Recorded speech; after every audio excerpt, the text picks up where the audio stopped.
We have a guest. Special guest. Yeah, of course. Special guest. This is special. This is landmark territory. This is our first female guest on the pod, right? Alhamdulillah. Very excited to have her here. And if I mispronounce her name, please don't kill me. I can pronounce her name. No, but this is Oksana Arseniuk, right? How's my Russian, everybody? How was it, right? Miss Oksana, how you doing today? I'm good. Thank you very much for the invitation. I'm happy to meet you in person. Yes, absolutely. Had a nice conversation. It was prior. Yeah. And it was really nice to get to know you a little bit better. Likewise. All right? So now we're really going to get into more of the questions here. So before we begin, do you have any business to state? Because I always forget something. No. On this pod. I always forget something. It's the usual. You guys, you know what to do when you press the button. You know, guys, follow, subscribe, engage, the usual. And tune into episode 5, episode 6, and so forth. But now we have our guest, Miss Oksana. Yes. Let's begin. Got a question. This is the most important question. How did this all begin? You're thinking about being an influencer. Did you ever think that you would be at this height today as an influencer? Or did you just kind of fall into this way, this lifestyle? Talk to us about that. Well, I never think about being an influencer. Okay. My blog started growing in 2018. It was exactly the time when I moved to Qatar. I was inspired by new culture, new locations, new places, and new country for me. So I decided to share everything in my Instagram. At the time, it was very small. I posted, people engaged with me. They asked about places. I answered. Day by day, it was more interactions. It kept me going. It was kind of motivation. People reaction was the biggest motivation for me. Right. And then I decided to take it seriously. Okay. So you said that people's reaction got you motivated, got you excited. What about it? Like, what did the likes motivate you? Did the shares motivate you? What are the comments? What motivated you the most? The most, I think, it's the messages, like real messages from people. It was very impressive for me that people have so much interest about the places I share, that they are living in the country, but still they don't know the places. And it's me who just came and go and share, and they have this interest. Right. Leaving and coming to Qatar, obviously you have to start over. What was the hardest part of starting over? The hardest part for me to start a blog and take it as a job was the fact that I had completely different background and I had to quit it.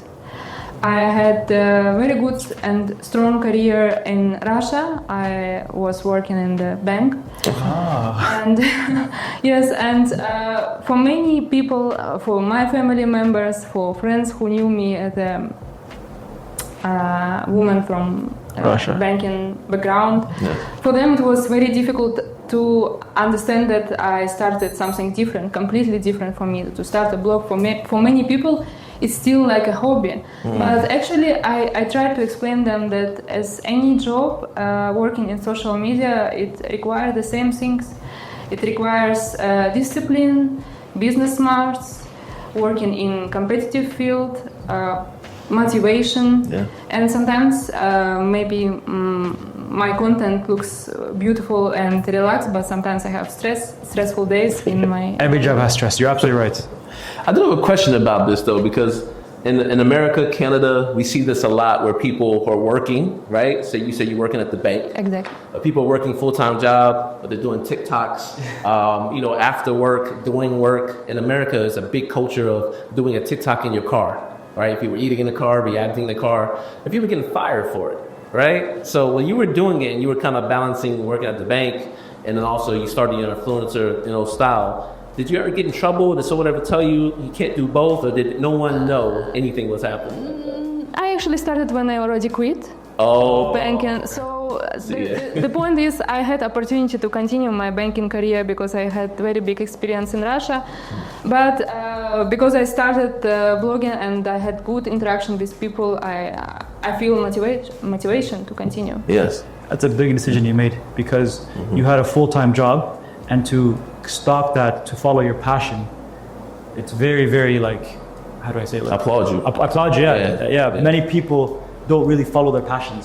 Yeah, when you invest a lot of time in building career in the bank, and then you start a Brand new. completely Yeah. brand new chapter, in some point it was very hard for me personally to think if I'm doing correct. Yes. What was your support system then if it was hard, right? You can't be by yourself. You have family supporting you, friends that supported you in this new endeavor?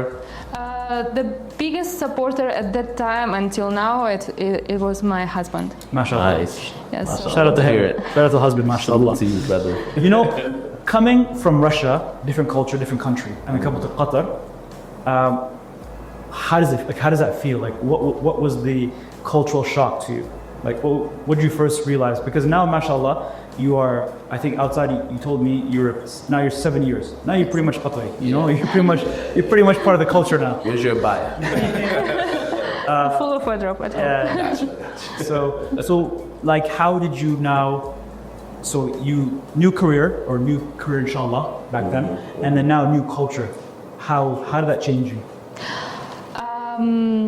Living in Qatar as a Russian woman, for me, it's a kind of balancing between two different cultures. Exactly. First of all, at home,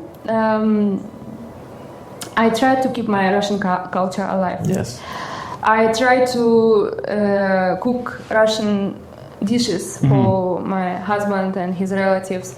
I try to listen Russian music to be on trend and learn more what is new in Russia. Yes. I watch movies, of course, but when I'm outside, I embrace of experience living in this beautiful culture. I learn new things, I visit new places, and I think living abroad, you don't need to pick Aside. one activity over Yes. another one. That's a good point. You can be both. Yes, you can. You can have two homes and you can belong to different cultures. You Yes. can learn and discover more and more. And actually, I think it's what makes my life so unique, and I'm so happy about it. Yes, yes. So when family asks you, why are you not back in Russia yet? Why are you not coming back home? What do you tell them?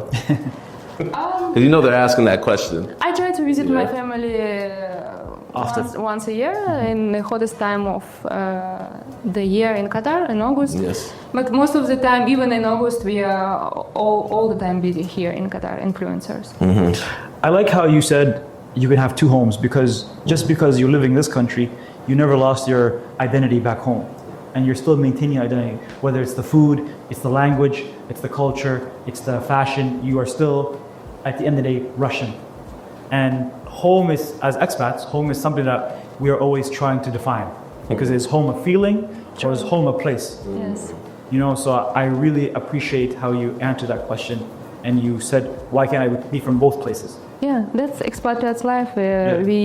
We have to keep our culture, and it's also interesting for people, for my Qatari friends. It's very interesting for them to when I share our traditions, our cultural moment, and also to my friends. I have friends from Latin America. We always discuss these things. Yes, like, yes. What is in your country? What is in my country? Like we exchange this experience. We exchange knowledge, and it's beautiful part of being in expatriate circle. You're absolutely right. You're absolutely right.